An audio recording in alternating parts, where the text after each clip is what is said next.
Alright everyone, how are you? I'm not sure if, yes, should be alright. Switching on the car. Boom, here we go. Du reißt fixe Grenzen ein. Yeah, baby.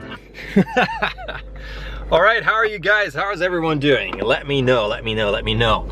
I think the camera's always in a funny angle when I put it up here, but who fucking cares, right? So I'm gonna go to the gym again, and today's Sunday, and you're like, Mark, you're cheating. Well, I'm not, because the problem is, yesterday, as I said, I managed only to put in like half of the work, let's say, because the gym closed early and I felt like my legs are still sort of fine, and normally when I do a proper leg work, I can't walk the stairs. So that's why I said, you know what, I want to fuck up my legs today. So that's what I'm going to do.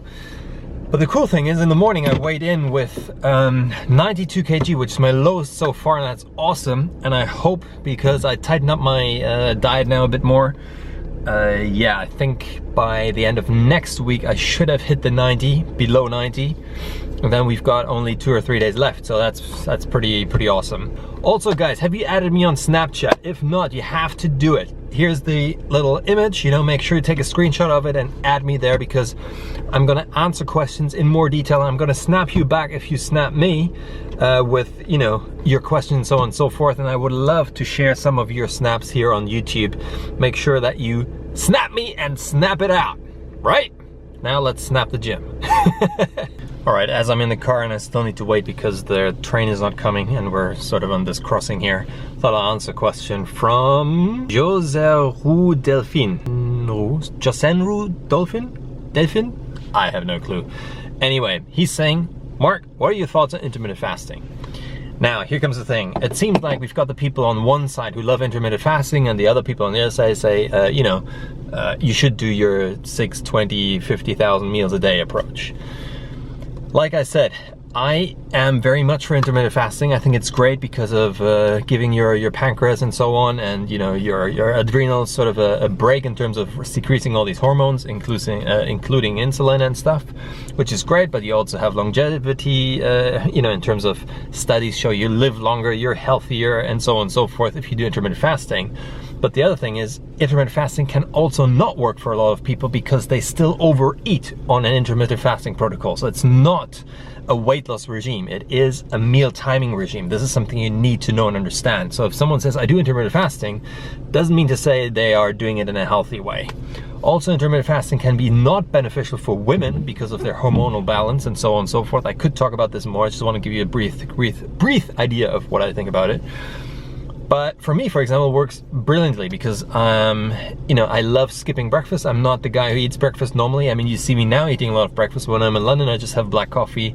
I eat some fruit in between the day, and then at nighttime, I have my massive meal. So that's how I roll in London. Here in Germany, I do it a bit different. So talking about that, you know, the multiple times meals a day, like 2, 3, 4, 5, 6, 7, 10 meals a day, can also work really well. But it really comes down to preference and what you like. In terms of losing weight and gaining weight and maintaining weight, much more important than actually the intermittent fasting is how much calories are you consuming on a daily basis, and is it in your calorie allowance? If you want to lose weight, you eat less than you, like a 500 calorie deficit or something, depending on your weight, age, all that stuff.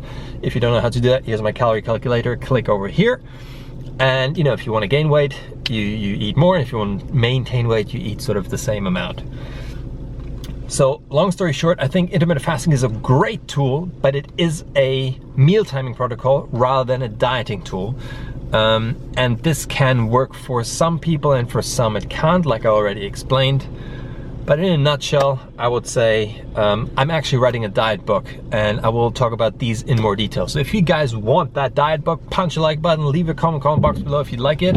It's called The 12-Week Chef, and I'm going to be hopefully releasing that soon. So I hope that answers your question. Damn, every time I drive this road, this fucking crossing is always down. I don't know why. That annoys me. This just annoys me. What annoys you? Can't wait to hit the gym today. My eyes feel your hands on mine. Tonight we're freer than ever. I wanna remember. Oh, we run every endeavor. I wanna remember.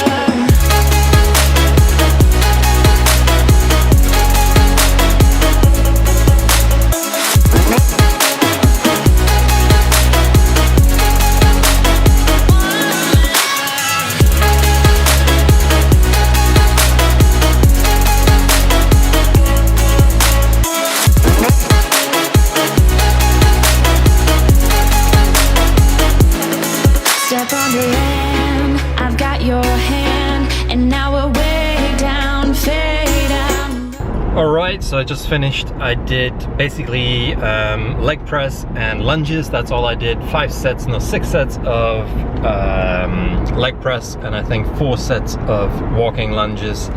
And now I feel like my legs are, you know, they're already hurting, which is a good sign. I didn't do my six reps. I did 10 reps, but lower weight, so a bit more repetition. And yeah, I think that was good. Felt the right thing to do. I did a bit of cardio at the beginning, so. Alright, just got back, had a shower, and I want to show you what I'm eating. So I made a black coffee, and I have got some chicken breast, a little bit of bread, and 2 curd cheese. All high in protein, a little bit of carbs after a workout is great.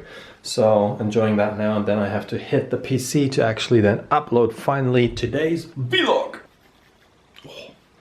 Right, first question comes from Michael Bauer, and he says, well, Mark, I've got a question about children. What age should they start doing exercise like you do in the challenge? And at what age is it healthy to do exercise in terms of bodyweight exercise? Now, generally speaking, with children, you should not start going to the gym and lifting more than their own body weight, or generally weights in general.